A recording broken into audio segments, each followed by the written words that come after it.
প্রিয় উপস্থিতি, এখানে বক্তব্য রাখবার কোনো অবকাশ নাই। একটি কথা বলে দিতে চাই, এটি বাংলাদেশ, এটি স্বাধীন বাংলাদেশ। এই বাংলাদেশকে খণ্ড বিখণ্ড করার জন্য যারা এতদিন ধরে ষড়যন্ত্র করেছে তারা সমূল উৎপাদিত হয়ে গিয়েছে সেই আগস্টের 5 তারিখ। তাদের রেখে যাওয়া কিছু দোষর এখনো পর্যন্ত ষড়যন্ত্র করছে সেই ইন্ডিয়াতে বসে এই হিন্দুত্ববাদী ইসকন কিংবা নানান রকম জঙ্গি তৎপরতা জঙ্গি গোষ্ঠীদেরকে এখানে লেলিয়ে দিয়ে আমরা বিশ্বাস করতে চাই আমাদের বাংলাদেশে যারা হিন্দু আছে, যারা মুক্তিকামী হিন্দু আছে, খ্রিস্টান আছে, বৌদ্ধ আছে, তারা বাংলাদেশ প্রেমিক, তারা বাংলাদেশের বিরুদ্ধে যাবে এমন কোন সিদ্ধান্তে বাংলাদেশের হিন্দুরা, বাংলাদেশের বিভিন্ন ধর্মের অনুসারীরা কখনো যাবে না। কিন্তু এই ধর্মকে পুঁজি করে এই ধর্ম ব্যবসায়ীরা যখন বাংলাদেশের বিরুদ্ধে লেগে যায় তখন মুক্তিকামী জনতা, তাওহীদ ইসলামী জনতা চুপ করে থাকবে না। যে কোনো সময়ের জন্য, যে কোনো কিছুর জন্য আমরা প্রস্তুত আছি। আমি হুঁশিয়ার করে বলে দিতে চাই, আর ষড়যন্ত্র করে লাভ নাই। এবার আমরা সবাই এক হয়েছি, এক ও অভিন্ন। দেশ রক্ষার জন্য যার যা কিছু প্রয়োজন আমরা সব কিছু করবো ইনশাল্লাহ। আর বক্তব্য দীর্ঘায়িত করবো না। আপনাদের সবাইকে ধন্যবাদ জানিয়ে আমার বক্তব্য এখানে শেষ করছি। আসসালামু আলাইকুম। এই পর্যায়ে জনাব কাজী মোহাম্মদ হানিফ ভাইকে আজকের এই প্রধান সমন্বয়কের বক্তব্য প্রদান করার জন্য অনুরোধ জানাচ্ছি। বিসমিল্লাহির রহমানির রহিম। হযরত কাজী গরিবের নওয়াজ রাদিয়াল্লাহু তাআলা আনহুর মাজার ভাঙার জন্য সন্ত্রাসী নরেন্দ্র মোদি তার ইশারায় ভারতের কোর্ট হযরত কাজী গরিবের নওয়াজ রাদিয়াল্লাহু তাআলা মাজার ভাঙার জন্য রায় দিয়েছে। নরেন্দ্র মোদি জানা উচিত খাজা গরিবের নওয়াজের সাথে বিয়াদবি করার জন্য পৃথ্বীরাজ চৌহানের কি অবস্থা হয়েছিল। খাজা গরিবের নওয়াজের সাথে বিয়াদবি করার জন্য 90 লক্ষ মানুষ মুসলমান হয়েছিল তৎকালীন ভারতবর্ষে। নরেন্দ্র মোদির বোঝা উচিত এটা বাংলাদেশ, এটা মুসলমান যা যেমন থাকে সাম্প্রদায়িক সম্প্রীতির মাধ্যমে অন্যান্য ধর্মাবলম্বীরা একই রকম থাকে। তারা এই দেশে হিন্দুদেরকে অনিরাপদ করতে চায়, আমাদের উস্কানি দিতে চায়। আমরা সর্বোচ্চ ধৈর্যের পরিচয় দিচ্ছি। আমরা আমাদের প্রধান উপদেষ্টা মহোদয়ের নিকট আকুল আবেদন জানাচ্ছি, এই নরেন্দ্র মোদির হিন্দুত্ববাদী ভারতকে যথাযথভাবে ব্যবস্থা নেওয়া হোক, দেওয়া হোক।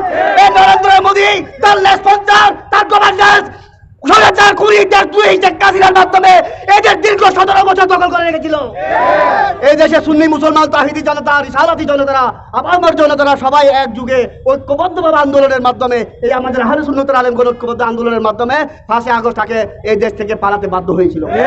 কিন্তু সে তো বসে নাই, সে এখানে কিছুক্ষণ আনসার লীগের উপর ভর করে, কিছুক্ষণ রিক্সা লীগের উপর ভর করে, কিছুক্ষণ কিস্তি লীগের উপর ভর করে আমাদের এই শান্তিপ্রিয় দেশকে অশান্তি সৃষ্টি করতে চাইতেছে।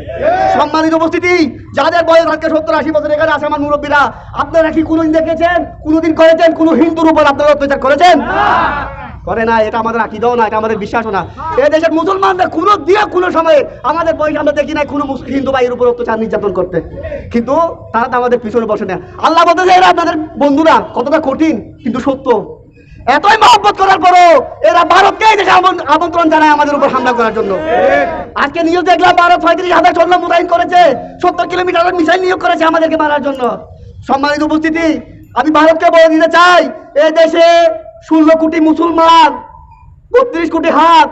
এই দেশের মুসলমান স্বাধীনতা অর্জন করেছে শক্তিশালী সেনাবাহিনী পাকিস্তানের বিরুদ্ধে।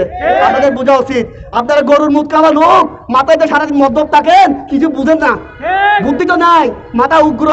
এই দেশে কি মূর্তি পূজা করার কারণে কাউকে হত্যা করা হয়েছে? সম্মানিত উপস্থিতি, ওখানে গরু গুস্ত খাওয়ার পরে মানুষ মারে। বাংলাদেশে 8% হিন্দু হয়ে 32% চাকরি করে, ওই দেশে 24% মুসলমান হয়ে 1% মুসলমানের চাকরি নাই। কয়েকদিন আগে শাহিদ আলী মসজিদ আদালতের রায়, ওই বিচারিক আদালত ওই আদালতের রায়ে মসজিদ ভাঙার জন্য 500 বছর আগে মসজিদ ভাঙার জন্য রায় দিয়েছে। আর এই মসজিদ ভাঙতে যখন মুসলমানরা ঐক্যবদ্ধ হয়েছে, মুসলমানদের উপর পুলিশ গুলি চালিয়েছে, ভারতীয় পুলিশ গুলি চালিয়েছে। আমাদের দেশের পুলিশ কত ভালো, কত গঠনমূলক, কত মানবিক, আর এদের দেশের পুলিশ হিংসাত্মক মুসলমানদেরকে মারার জন্য বারবার মারতেছে, মুসলমানরা ধৈর্য ধারণ করতেছে। এই দেশের যদি আপনারা যারা সংখ্যালঘু বলতেছেন, সংখ্যালঘু আপনারা না, আমরাই সংখ্যালঘু। অবস্থা দৃষ্টি তাই মনে হচ্ছে। 2021 সালে প্রসাদ কেমন হয়েছে, বাড়ি বিল্ডিং মকবলিয়া স্কুলে আমি নিজে সুখে দেখেছি। আমার এলাকায় যখন ঢুকতে লেগেছে আমি তখন আওয়ামী লীগের 8 নং ওয়ার্ডের সভাপতি হাসান মুরাদ ভাইকে ফোন করেছি, ভাই এই সন্ত্রাসী ইস্কন যদি আমাদের এলাকায় আমাদের কুমলমতি ছাত্র ছাত্রীদেরকে যদি স্কুলে প্রসাদ খায় তাহলে আমি গরু জবাই দিয়ে এদেরকে গুস্ত খাওয়াবো। তারপর আমার ভাই আমার হাসান মুরাদ সাহেব বলতেছে, হানিফ ভাই আপনি নিশ্চিত তাকে এখানে স্কুল ঢুকতে পারবে না, আমি লাথি মেরে দেখতে ফায়ার করে দিব। মরহুম বেহেশতবাসী নূর আলম কমিশনারকে আমি ফোন করেছি, আজ বড় ভাই এখানে স্কুল ঢুকতেছে, আপনার এখানে রেড ডেভেল হয় গাছ স্কুলে, এখানে স্কুল ঢুকতেছে, স্কুল নাকি আমাদের ছাত্রছাত্রীদেরকে প্রসাদ খাওয়াবে। আমি তো বেঁচে থাকতে এটা মেনে নেব না, আমাদের স্কুলে একজন কর্মী বাঁচি থাকতো এটা মেনে নেওয়া সম্ভব না। আমার ভাই বহুম ব্যস্তবাসী নুরুল আলম কমিশনার আমাকে একই রকম উত্তর দিয়েছে, বলতেছে আমি তাকে অবস্থা এখানে ওইরকম উগ্রবাদী হিন্দুত্ববাদী ইস্কন এখানে প্রসাদ খাওয়াতে পারবে না, আপনি তাকে উত্তেজনা সৃষ্টি করবেন এলাকায়। আমি চুপ ছিলাম। আজকে এই শিক্ষামন্ত্রী মহিউদ্দিন চৌধুরীর ছেলে মহিউল আলমের প্রশ্রয়ের নেতৃত্বে এর গার্ডিয়ানশিপ কারণে আজকে ইস্কন এই দেশে অনেক বেশি ভাড়া বেড়েছে, অনেক সাহস পেয়েছে। আজকে এরা মুসলমানকে গড়ে না, মুসলমান স্কুলে গিয়ে এরা হরে হরে নাউজুবিল্লাহ হরে হরে ওগুলা বলতেছে আমাদের মুসলমান, কোনো মুসলমান তখন প্রতিবাদ না করার কারণে আজকে আমার ভাই সাইফুল ইসলাম আলিফ শহীদ হতে হয়েছে। কত বড় স্পর্ধা রাষ্ট্রের উপরে চিন্ময় কুমার, রাষ্ট্রের চেয়ে বড় চিন্ময় কুমার। অনেক আলেম উলামা আমরা দেখেছি বিগত 17 বছর জুলুম নির্যাতনের শিকার হয়েছে, তাদেরকে গ্রেফতার করেছে, তারা কি আদালত ঘেরাও করেছিল? না, মুসলমানরা বুদ্ধিমান এবং ধৈর্যশীল, এরা তো উগ্র উগ্র কট্টরবন্দী জঙ্গি জঙ্গি আওয়ামী লীগের এজেন্ট, ভারতীয় এজেন্ট।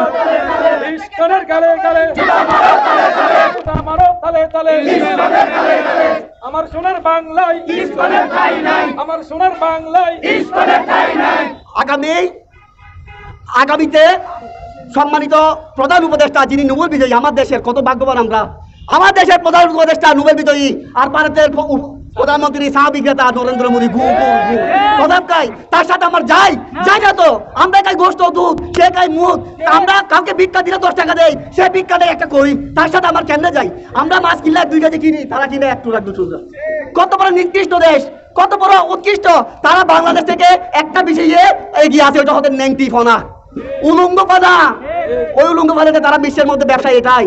তাই আমি প্রধান উপদেষ্টা এবং বর্তমান অন্তর্বর্তী সরকারের কাছে কঠোর দাবি জানাচ্ছি যে আগামী যে হাইকোর্টে বসবে, যে হাইকোর্টে বেঞ্চ বসবে, ওই বেঞ্চে ইস্কন নামে জঙ্গি সন্ত্রাসীকে নিষিদ্ধ ঘোষণা করতে হবে, না হলে বন্ধ কমিটি বৃহৎ কর্মসূচি ঘোষণা করবে।